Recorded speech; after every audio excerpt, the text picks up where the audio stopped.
Bonjour et bienvenue sur Pain Divin, la plateforme de la méditation quotidienne. Aujourd'hui, nous parlons du thème « Sois résolu » et le verset qui va nous servir de base est tiré du livre de Job. Job, le chapitre 22, verset 28. Je lis la version Louis II. À tes résolutions répondra le succès, sur tes sentiers brillera la lumière. Bien, nous ne pouvons pas parler de résolutions sans parler de bilan. Et la dernière fois, nous avons eu à parler du bilan, le bilan que toute personne lambda doit faire de sa vie. Je me suis donné des objectifs à l'entame de l'année. J'ai fait des programmes, j'ai eu des projets. Est-ce que j'ai pu réaliser ceci? Est-ce que j'ai pu faire ça? Quelles sont les choses que j'ai pu réaliser? Et où est-ce que je suis tombée? Où est-ce que j'ai fauté? Où est ma part de responsabilité? Et une fois ce tour de table, on arrive à prendre des résolutions fermes. Peut-être que l'année dernière, vous vous êtes dit que vous allez faire telle chose et à la fin, en décembre, vous vous êtes rendu compte que à peine vous avez eu à réaliser la moitié des objectifs que vous vous êtes fixés, à peine vous êtes arrivé à faire peut-être les 2 tiers. Déjà, si vous avez eu à faire les 2 tiers, c'est déjà bravo. C'est vrai qu'il y a des gens qui sont excellents, qui aiment la perfection, qui font tout pour réaliser les projets qu'ils se fixent à l'entame de chaque année. C'est bien, chapeau pour ces personnes-là. Mais il peut aussi arriver que nous arrivions à échouer à faire certaines choses pour des raisons qui ne dépendent pas de nous. Alors, c'est le moment de nous asseoir et de prendre encore de bonnes décisions, de les décliner en projets, en plans, en tâches et de pouvoir tout mettre en œuvre pour amener à concrétisation les résolutions qu'on aurait prises. Voilà. Et quelque part aussi, j'ai envie d'ajouter quelque chose. Personnellement, je dirais aussi que à tes bonnes résolutions, pas seulement à tes résolutions, mais à tes bonnes résolutions répondra le succès. Pourquoi j'ajoute à tes bonnes résolutions? Il y a beaucoup qui sont indécis dans tout ce qu'ils font sortir de leur bouche, dans leur prise de parole, même dans des choses sérieuses qui concernent leur vie, qui concernent leur avenir. Il y en a qui sont jamais sérieux pour quoi que ce soit. Ils vont dire, oui, mais moi, je vais faire ceci, cette année, je fais telle chose. Cette année, il faut que je lise un certain nombre de bouquins. Cette année, il faut que j'ai plus d'intimité avec Dieu.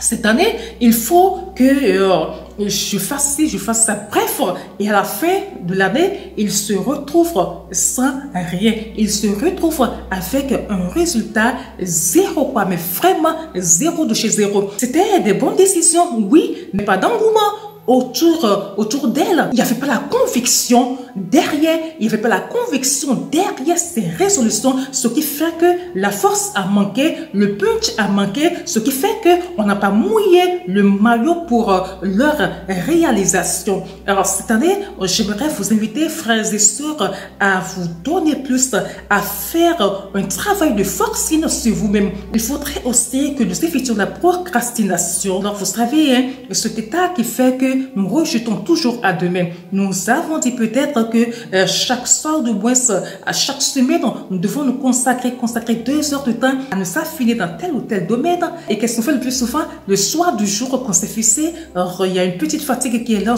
Pour aujourd'hui, je vais laisser tomber, c'est pas grave. La semaine prochaine, je vais rattraper. Non, non. La violence dont je parle, c'est à ce niveau-là. Je me suis dit que les mercredis ou les samedis, je dois faire telle chose.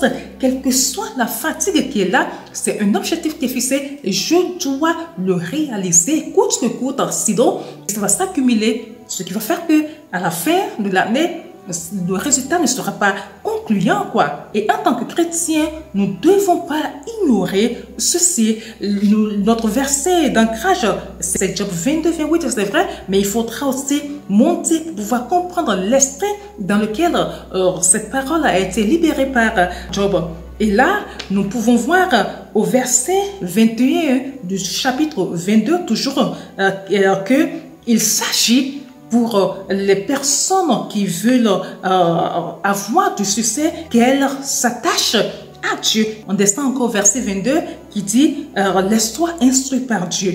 Il faut que tu te fies à Dieu. Le plus souvent, on dit quoi? Parce que tout le monde fait telle chose, moi-même, je vais le faire. Tout le monde passe par la voie A. Il faut que je passe par la voie B. Non, tout le monde peut passer par la voie A et avec Dieu parce qu'on est dans la présence de Dieu. Le Saint-Esprit peut nous dire non, vous passez, vous prenez la voie B.